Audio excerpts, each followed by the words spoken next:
completely stable and you're not anxious and you're kind of alright as such, like normal. Like I put it in quotation marks because nobody's normal. It's kind of like any other part of your body, it's just how well it is and like the state that it's currently in, whether like it's a good state or a bad state. Health to me would mean how clear a person is in their thoughts. People with mental health tend to have their thoughts maybe misguided in the way they want to express their feelings. They feel restricted. Basically, it's kind of the brain not working, functioning properly. Who is struggling with their own mind. It can mean people whose mind works a bit differently than what we would term normal. If you're slightly mentally ill, then it's more like you might have just mild case of mentally ill, like anxiety or something, and then something severe like depression. Like just, I think mental health just depends on basically your status and how your life is at home and things like that. Somebody is not able to live their day-to-day life as they want to because of that barrier.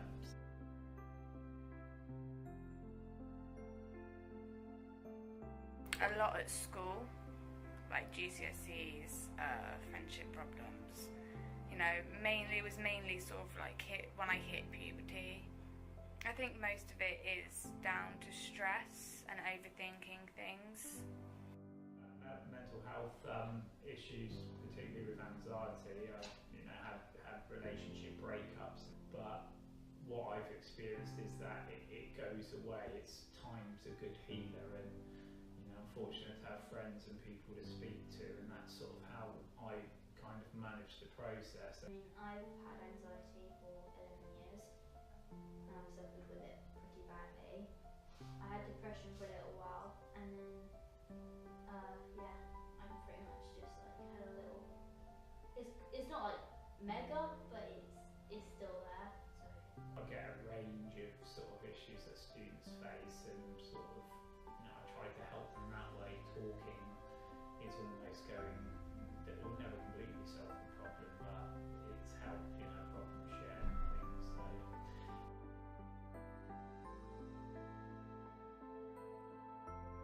So it's affected me quite a lot. It's affected members of my family. It's changed the way I think about mental health. And I think it's helped me develop who I am as a person. It caused insomnia and anxiety and depression and all of that. And I wasn't good at socialising and that kind of stuff. Can't say it's all been bad, because obviously I would have never met some of my good friends, but it's not an ideal way to meet them.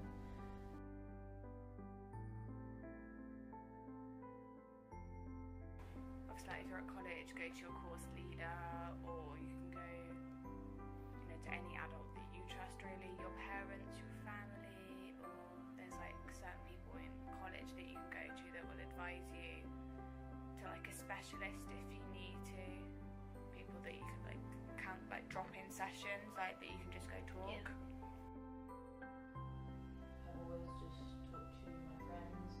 I have had a psychiatrist and a psychologist, but that was only because I was already caught up in the whole hospital medical bit with other health issues, and then when my mental health issues arose, it was all part of the team, so they could just refer me straight away. But if I didn't have that, I wouldn't know where to go to get any support.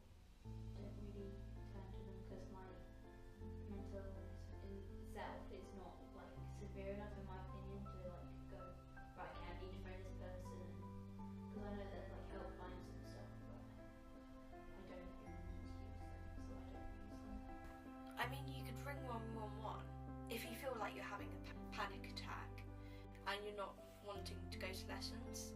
They'll just sit there and they'll calm you down, and they'll just talk to you. You can ring CAMS. Sometimes just ring a friend. I can speak to some of the teachers here. I know there's a counsellor here. I think I know my GP. I'm guessing my GP would refer me to someone else. Well, there's like psychologists, I think that's what they're called, which I've been to before, which somehow help, but they help better for others maybe than what they do for me, and like it depends on how stubborn the person is. Basically, I'm quite stubborn, so it's not really working that well for me, but for others it works really well. So, but yeah, psychologists, I know that you can go to them, and like counselling, like CAMS and stuff like that's available to use. And Part of my job, sort of time to talking therapies, things like that. So I'm fortunate to know, although I hopefully won't ever need to use them. So I normally talk to my tutor if I've got like a problem, because I know that she helps and she's really good at helping me actually. And where I'm anxious of eating and drinking, like all of that, and going out, and she'll kind of guide me.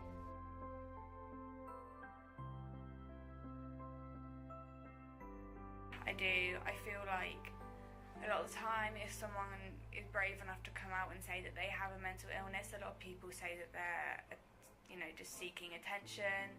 They don't know what it's like. They're just saying that they can't complain because they could have it worse, and that other people do have it worse, so they should just deal with what they have.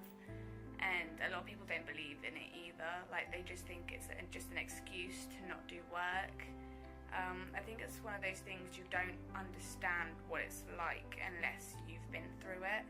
And so a lot of people are just kind of like, just deal with it, just move on from it and ignore it.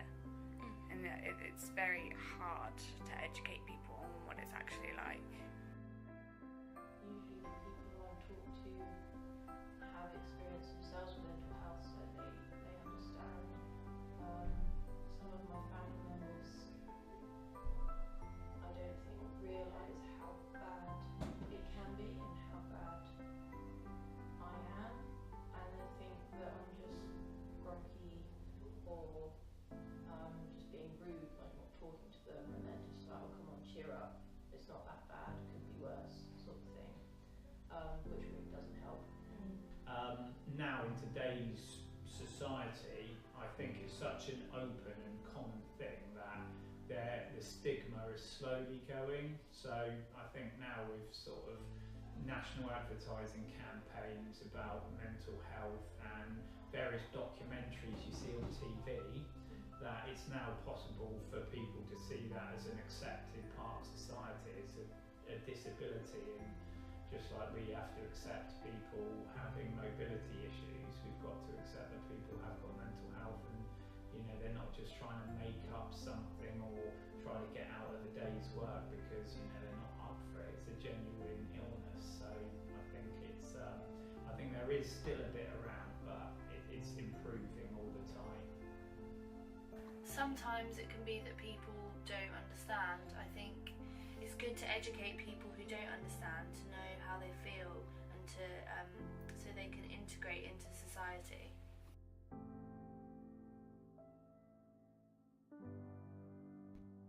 I found a group of friends that basically would accept me for who I was, and they try and help, and obviously if they felt like they couldn't help, they'd give me the space and wait for me to talk to them. But there are other groups when I was walking around school that would just like start picking on me, and it's not really a nice feeling, because obviously if you're having a bad day already, it's just piling up. And some of my friends who I've met, as one would normally meet friends, I guess, don't really understand. They would just sort of blow it off and sort of like, damn, you need help, which doesn't help either, because it kind of just blows it off and it's not acknowledging there's a problem. I think definitely the younger generation do feel there's a stigma and don't want to be seen as different.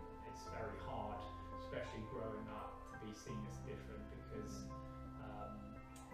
you've bullying, you've got banter and things that sort of might seem on the surface quite, soft, but people with mental health would take that quite, probably worse in their condition. So I think, I think the people I see do feel there's a stigma attached. It's made me feel like I need to hide it when I'm around those sorts of people, which just means it just goes deeper and then it's hard to express myself, which I think does more damage. I've experienced it like myself, and people are kind of like, you're just putting that on just to get attention, you're just basically a liar, which I think is quite rude of them.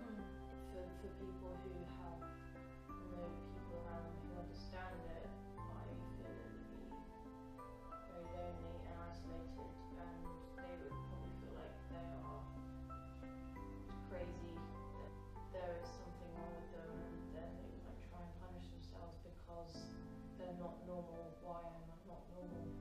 Like, even from like teachers, old teachers and students, because I got put through like a rough time in school, and I didn't like it because there was so much stigma, and people was just like, oh, get on with it, you're fine, whereas actually inside I was like crumbled and I couldn't actually think straight. So yeah, there was a lot of stigma in my life that I don't really want to live again.